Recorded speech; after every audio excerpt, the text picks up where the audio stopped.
Hola, espero que se encuentre muy bien. Espero que ustedes y su familia se encuentren muy bien de salud. Continuamos con el tema de los organismos supranacionales. En el video anterior habíamos estado viendo temas relacionados con la integración y de alguna manera habíamos visto que la integración se había convertido en una tendencia fundamental a nivel internacional. Y también habíamos estado viendo que de alguna manera la integración económica había comenzado a romper las fronteras de lo propiamente económico, valga la redundancia, para convertirse en la actualidad en algo, o sea, para empezar a entrar en sectores de la sociedad donde antes no se encontraba presente o no se discutía sobre temas de integración.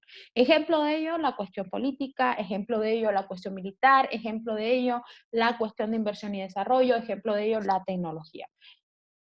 Este comienzo o esta evolución de la integración, perdón, hacia nuevos espacios donde antes no se prevía esta integración es a lo que se le conoce como supranacionalidad.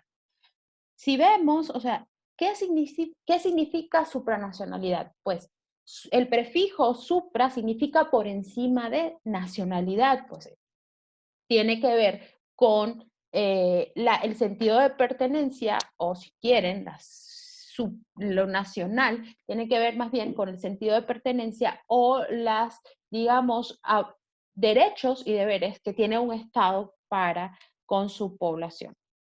Cuando hablamos de supranacional o cuando hablamos de una organización supranacional, estamos comenzando a hablar de una organización política en la cual determinados estados, es decir, países propiamente dichos, países que además tienen derecho o se les reconoce una soberanía, es decir, el derecho de decidir dentro de su territorio, de tomar las decisiones que consideren pertinentes dentro de su territorio, comienzan a ceder estos estados parte de sus atribuciones de gobierno, es decir, parte de esa soberanía o de ese derecho a decidir al interior de su territorio a organismos que afectan a más de una nación. Es decir, es el momento, o estas organizaciones son aquellas organizaciones a nivel internacional que engloban o que de alguna forma tienen como miembros a Estado y las decisiones que se toman dentro de esta organización política,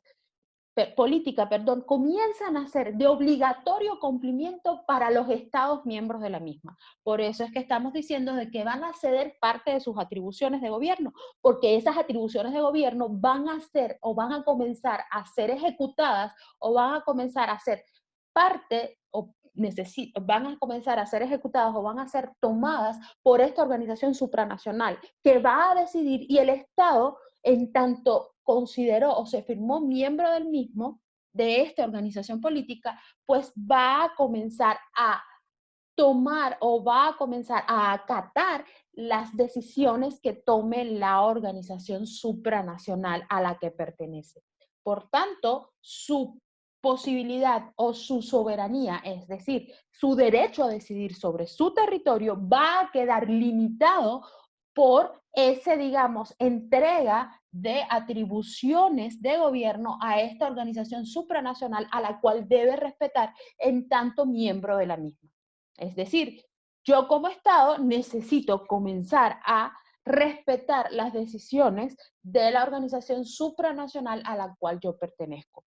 Si recuerdan, en clases pasadas, cuando estuvimos viendo los temas relacionados con el Fondo Monetario Internacional y el Banco Mundial, habíamos visto que una de las críticas que eran comunes para ambos esquemas de integración era precisamente el que se comenzaba a invadir la soberanía de los países. ¿Por qué? Porque el Banco Mundial y el Fondo Monetario Internacional le decían a los países, yo te voy a prestar dinero, pero tú tienes que tomar medidas o tú tienes que comenzar a tomar en cuenta estas recomendaciones que yo te estoy haciendo para que yo te preste ese dinero. Por tanto, obligaban a los estados a tomar en cuenta o a tomar medidas muy específicas, sobre todo desde el punto de vista macroeconómico, para de alguna forma garantizar ese préstamo del Banco Mundial. Es decir, el Estado comenzaba a ceder su derecho o su atribución de decidir cómo iba a planificar su economía al Estado, a esta organización supranacional, en este caso, al Banco Mundial o al Fondo Monetario Internacional. En el caso de las decisiones de los organismos supranacionales, estas no necesitan ser refrendadas por los diferentes estados para entrar en vigor. Tu simple pertenencia a esa organización supranacional te obliga, de hecho o de facto, como dirían los abogados, a acatar las decisiones que se tomen en el seno de la misma. Y esto es una de las cosas que lo va a diferenciar de los diferentes tratados internacionales clásicos. Si se acuerdan, cuando vimos la Organización Mundial de Comercio, habíamos visto que esta había evolucionado a una organización internacional precisamente para garantizar que todos sus miembros acataran las decisiones que estos consideraran pertinentes, que se tomaran en el marco de la Organización Mundial de Comercio. ¿Se acuerdan? Es precisamente por esto. Porque cuando yo pertenezco a una organización supranacional, yo debo acatar las decisiones que se tomen en el marco de la misma, en tanto miembro firmante. Es por esto también que las mayorías de las decisiones o de la mayoría de los procesos de entrada a una organización supranacional deben ser refrendadas o tienen que ser de alguna forma aprobadas en el marco del órgano legislativo del país que pretende entrar. ¿Por qué? Porque las decisiones, o sea, se tiene que crear un marco legal para poder respetar esas decisiones que toma la organización supranacional. ¿Qué objetivos van a tener las organizaciones supranacionales? Pues un primer objetivo importante es hacer frente a la globalización de la economía. También la implantación de sistemas monetarios supranacionales ha sido uno de los objetivos más manejados dentro de este tipo de organizaciones.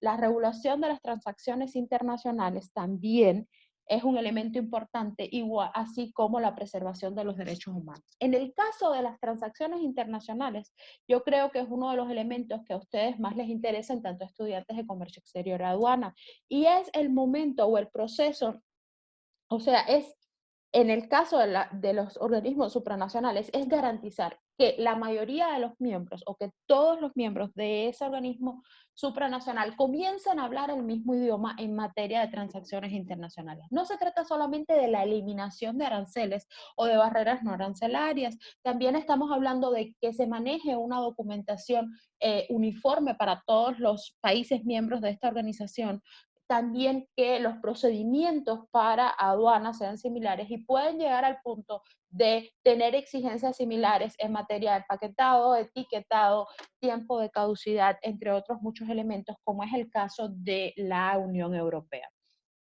La supranacionalidad parece también ser una tendencia en la actualidad, es decir, cada vez es más frecuente que que los países comiencen a adscribirse a organizaciones de tipo supranacional y por otro lado, comienza a haber un proceso y esta supranacionalidad comienza también a diversificarse, no solamente a la cuestión económica, sino también a la cuestión política y social.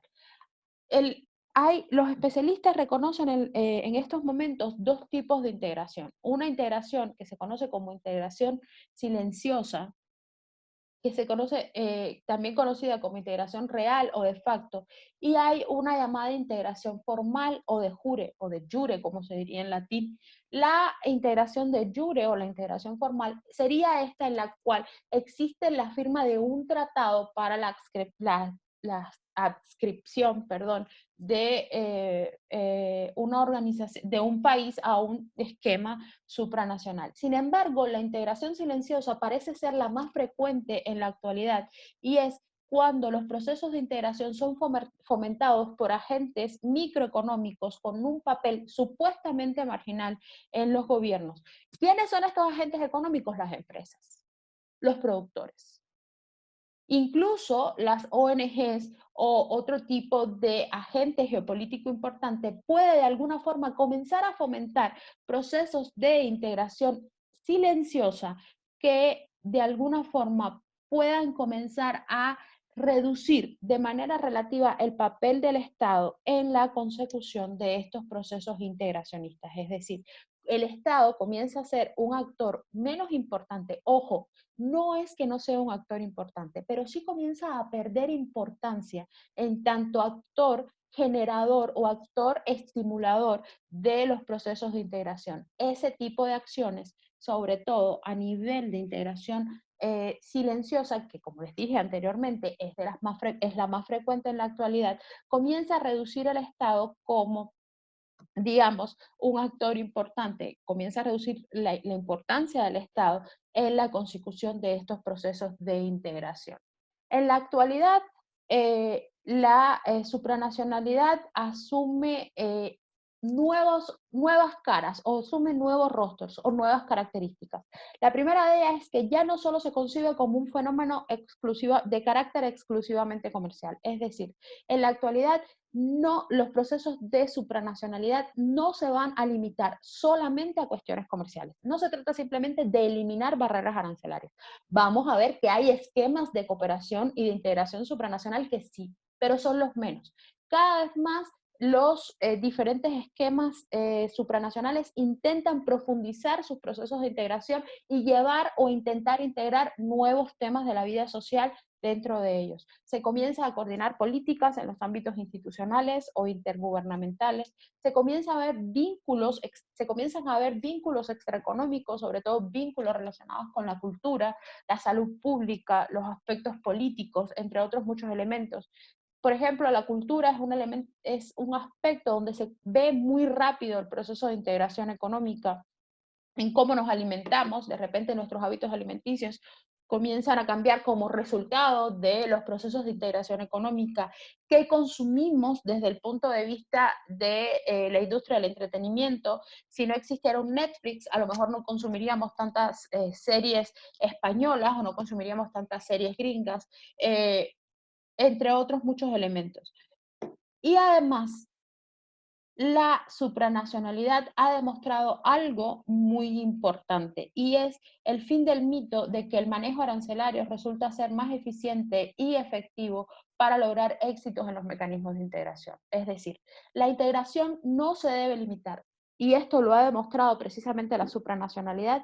Los procesos de integración van más allá de simplemente garantizar facilidades arancelarias para nuestros socios comerciales. La integración va más allá de simplemente eliminar barreras no arancelarias. Se trata también de comenzar a intervincular las sociedades o comenzar a intervincular otros elementos de la vida social de los diferentes países y lograr posiciones comunes o conseguir bloques de alguna manera políticos, económicos y sociales con los cuales hacer frente a los procesos extremadamente competitivos en el mercado. ¿Qué características van a tener los organismos supranacionales de integración? Pues vamos a ver que algunos de los más importantes son los que les estoy mencionando aquí y algunas de sus características más importantes van a ser que se van a convertir o que se comienzan a desarrollar o comienzan a surgir zonas o triángulos de crecimiento, es decir, comienzan a aparecer con muchísima más frecuencia acuerdos subregionales específicos, es decir, acuerdos dentro de las diferentes regiones económicas actualmente conocidas, muy específicos y que van a contar con la participación de regiones cercanas o fronterizas de diferentes países miembros de un bloque. Es decir, se comienzan a intervincular los países dentro de una región o comienzan a integrar países de una región con otra para crear bloques económicos. ¿Quién define quién se integra? ¿O cuál es la lógica o de algunos de los, digamos, elementos que van a estar definiendo quién se integra y quién no? Pues, ¿cuán complementaria es nuestra economía? Eso puede ser un elemento que ayude a un país a decidirse a entrar en un mecanismo de integración supranacional y no en otro. ¿Quién tiene los recursos que yo requiero? Eso puede ser un elemento que estimule a un país a integrarse a un mecanismo supranacional y no a otro. ¿Dónde están los mejores mercados para los productos que yo vendo? Puede ser otro elemento que me ayude como país a evaluar en qué mecanismo de integración quiero entrar y en qué no. Estos, de alguna manera, es lo que hace que comiencen a aparecer esas zonas o esos bloques regionales que incluso pueden incluir miembros de una región y de otra, pero que se complementan o establecen economías tan interrelacionadas como que les conviene estar dentro de un mecanismo que les facilite ese intercambio constante. La participación en varios esquemas integracionistas a un mismo tiempo es otro elemento característico. O sea, la mayoría de los países no solo pertenecen a un organismo de integración supranacional, usualmente pertenecen a dos o a tres o a cuatro. ¿Qué les garantiza esto? Contar con diferentes alternativas para enfrentar los retos económicos que surgen en la actualidad. Si uno, si por ejemplo, o sea, cuando comienza el proceso, un ejemplo muy claro de ello fue cuando comenzó el proceso de negociación del Tratado de Libre Comercio de América del Norte, muchos especialistas levantaron la voz y dijeron, qué bien si se aprueba, pero México pertenece a más organismos de integración supranacional, de los cuales puede sacar beneficios importantes y no simplemente estar atado al Tratado de Libre Comercio. Hay un Tratado de Libre Comercio con Europa, con la Unión Europea, hay tratados de libre comercio con diferentes países de América Latina, y esos también son opciones o alternativas en caso de que haya algún tipo de reto o haya algún tipo de recesión económica. La regionalización comienza a estar también liderada por los países más desarrollados y debido a sus potencialidades económicas. Es decir, usualmente estos procesos de integración supranacional van a tener un líder o van a tener un agente geopolítico o un agente geoeconómico que de alguna forma va a ser el que va a impulsar este proceso de integración supranacional. En la mayoría de los casos, casi siempre va a ocurrir que son los países más desarrollados dentro de la región los que comienzan a estimular estos procesos de integración. Ejemplo de ellos, por ejemplo, fue Alemania y la Unión Europea. Alemania fue uno de los agentes geoeconómicos más activos a la hora de formar la Unión Europea, al igual que Francia, Estados Unidos en el caso del Telecan, actualmente Temec, y Japón en el sudeste asiático y Brasil cuando se funda el Mercosur. Vamos después con más calma en un próximo tema a ver cuáles son las características de cada uno de estos organismos de integración regional.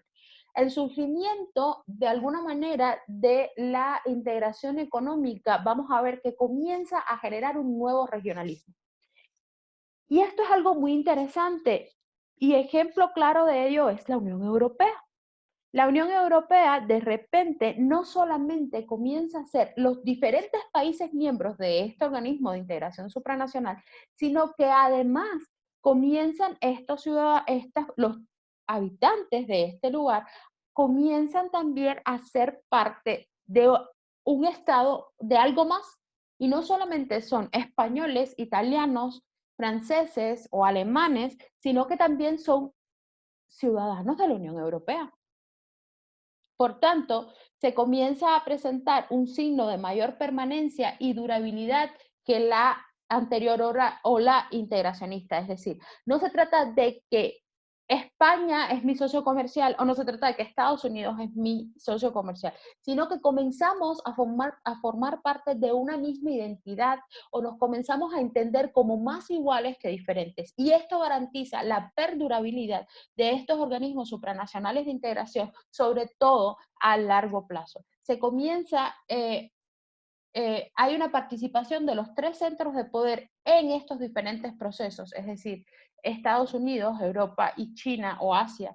Hay exigencias debido a la globalización contemporánea de que estos procesos comiencen a profundizarse y también hay temores asociados al posible fracaso de negociaciones comerciales multilaterales que hay que también tener en cuenta. Es decir, en un proceso, si por ejemplo el Tratado de Libre Comercio de América del Norte no hubiese tenido una negociación exitosa al final, realmente los procesos económicos a nivel mundial hubiesen tenido que reorganizarse porque había un bloque económico que era toda América del Norte estaba regido o estaba de alguna forma legislado a partir de ese tratado de libre comercio que hubiese desaparecido. Y estos miembros hubiesen necesitado buscar nuevas alianzas y por tanto todo el proceso o uno de los tres centros de poder que actualmente conocemos hubiese desaparecido.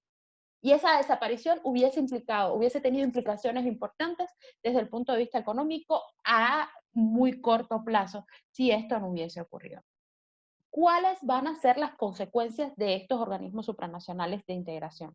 Primero, Los costos que asumen los países más atrasados dentro del bloque por la tendencia a la polarización de los beneficios va a ser mucho mayor. Es decir, casi siempre los países con menores niveles de desarrollo son los que van a llevar los costos más altos en materia de contaminación, de utilización o de su mano de obra de manera menos, o sea, de menor pago a su mano de obra, discúlpenme por favor, entre otros muchos elementos. Eh, Casi siempre en los procesos de inversión extranjera, y eso lo habíamos hablado en clase en varias ocasiones, casi siempre todas las ganancias se devuelven a los países donde se encuentran las filiales principales de estas empresas transnacionales, y los procesos de reinversión van a ser más pequeños o van a ser menores. También, por tanto, la mayoría de los beneficios se van a polarizar o se van a concentrar en los países más desarrollados o en los países donde se encuentran las empresas más importantes, y los costos desde el punto de vista negativo van a estar o van a concentrarse en los países con menores niveles de desarrollo. También va a haber una participación en varios esquemas integracionistas al mismo tiempo, sobre todo en los países en vías de desarrollo. Es decir, va a comenzar a haber un proceso de incorporación muy rápida de los países en vías de desarrollo a los diferentes esquemas integracionistas a nivel mundial. Por tanto, los costos negativos en este caso también van a comenzar a aumentar en la medida en que comienzan, disculpen por favor, se me pasó la diapositiva, en la misma medida en que comienzan a participar en más y más esquemas integracionistas. Otro elemento importante son que las potenciales afectaciones a la soberanía nacional y la autonomía individual de los agentes económicos se pueden aumentar de manera importante. Es decir, ya habíamos hablado al respecto, en la medida en que yo pertenezco a una organización supranacional, me veo en la obligación de acatar las decisiones que asuma la organización supranacional. Es decir, le estoy cediendo mi capacidad de decidir sobre algunas áreas de la vida